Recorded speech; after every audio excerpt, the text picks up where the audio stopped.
Right. That's got to be bottom 3 Tom Baker stories of all time ever. Here's the thing that's just annoying me most about that. That is the best Romana story. As in, Romana... You could take the Doctor out of that, and I think Romana would have carried that quite comfortably. Lalla Ward is class. And that there's a little section at the end of that episode where the Doctor makes some reference to TARDIS and says, Lalla Ward is just cute. And we like that. We like that? Yeah.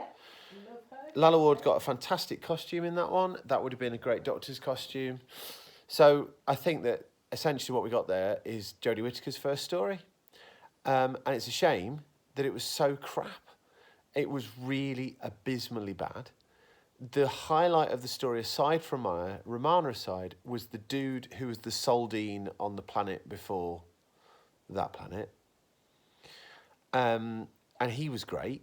I mean, the episode, the story soared when he was in it, comparatively. The Nimon, I can't think... Do you know, I was about to say I can't think of a worse baddie than the Nimon in recent memory. There's loads of bad. But then there's the Mandrels in the last... Yeah, they're bad.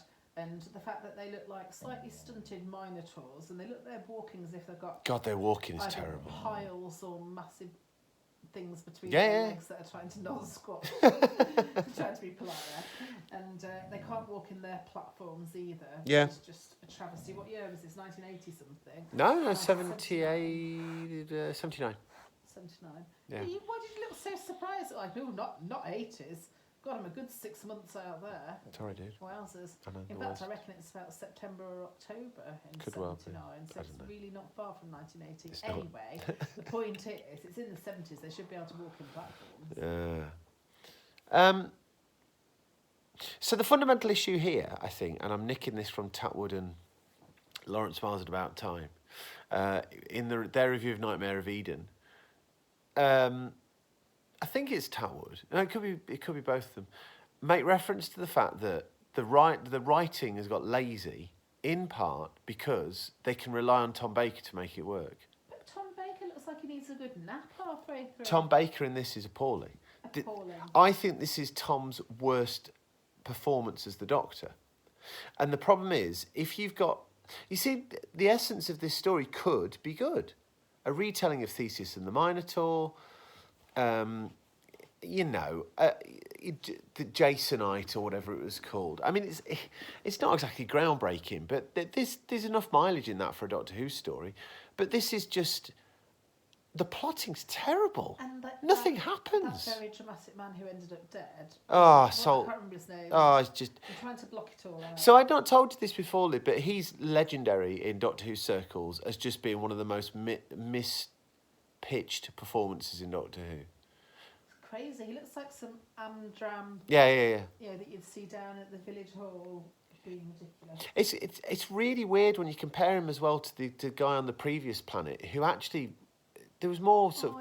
I know there's more weight and gravitas to that. I wanted her to save him actually. The Minotaurs. I mean, the Nimons could have been so much more interesting if they'd just pared down the special effects and stuff. If we actually got some sense. Sorry, I didn't mean that. Sorry, I didn't mean special effects. What about it's not even prosthetics. Costume. It's just a costume. It's not like costume. It's that great big barrel on their heads. It's ridiculous. And it really annoys me. So to go back to the whole Tom thing, if Tom is getting to the point now that he's phoning in these performances, and it genuinely feels like, apart from the odd line, there's nothing to this. What's the story got if it's a weak story? This isn't City of Death. And the thing is, if the scripts are good or the other performances, the actors in it are good, Tom sings.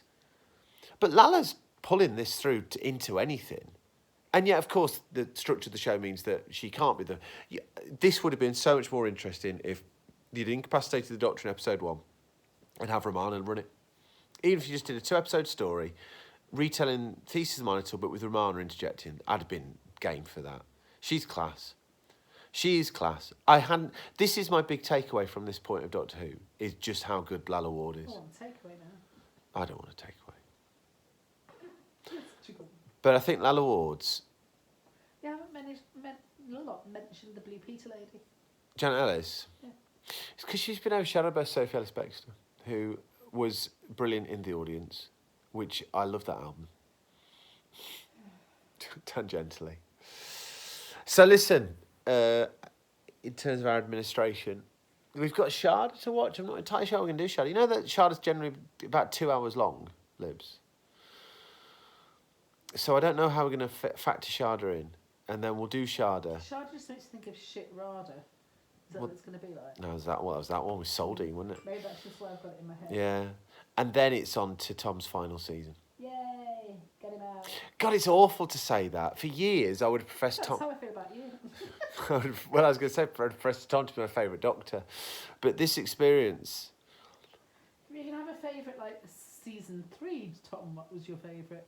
My favourite of David Tom's Tennant third season 2. would be probably... No, I mean, like, you can have a particular... Oh, you. I'm in trouble. Anyway, yeah, what a letdown. Graham Williams, get in the bin. Get in this. See you later, bye-bye.